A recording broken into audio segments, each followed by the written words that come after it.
I was born in New Britain, Connecticut, and at New Britain General Hospital, and right across the street was Stanley Works, which is where our members work.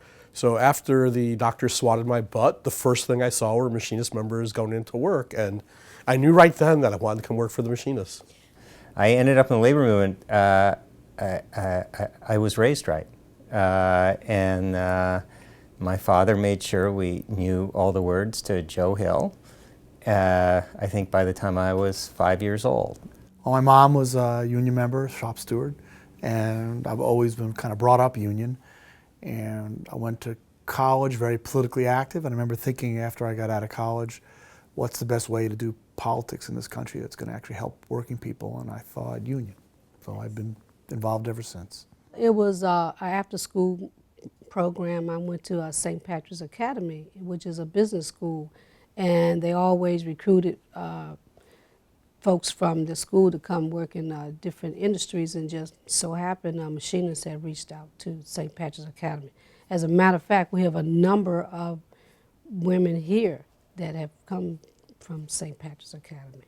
I was a student at University of Baltimore Law School practicing labor law, and thought that this would be a good opportunity to hone some of my skills. What I thought was going to be an internship for about 6 months turned into an 18-year career.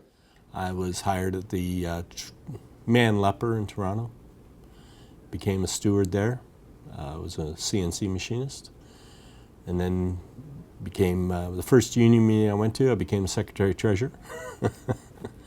And got involved in doing all sorts of things, the provincial council, the newsletters, and so on, and became part of the 1992 Convention Committee for Canada when it was held in Montreal.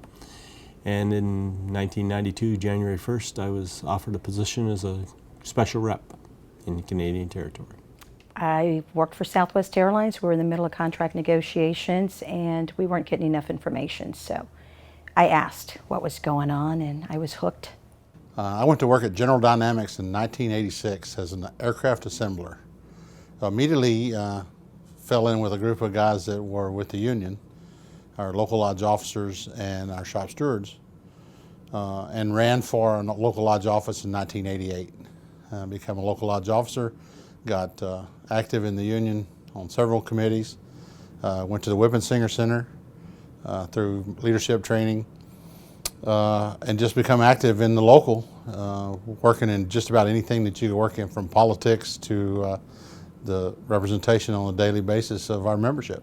Well, I started in with the IM in 1978 at McDonnell Douglas Corporation. Started out as a learner helper making $2.30 an hour. I progressed through that time period, over a 20-year period, from the lowest paid classification to the highest paid in the electronics side of the house, which is about $22, $23 an hour. And at that point, I got a phone call from headquarters here asking me if I would come up and have a conversation with the international president. And I did that, and the rest is history.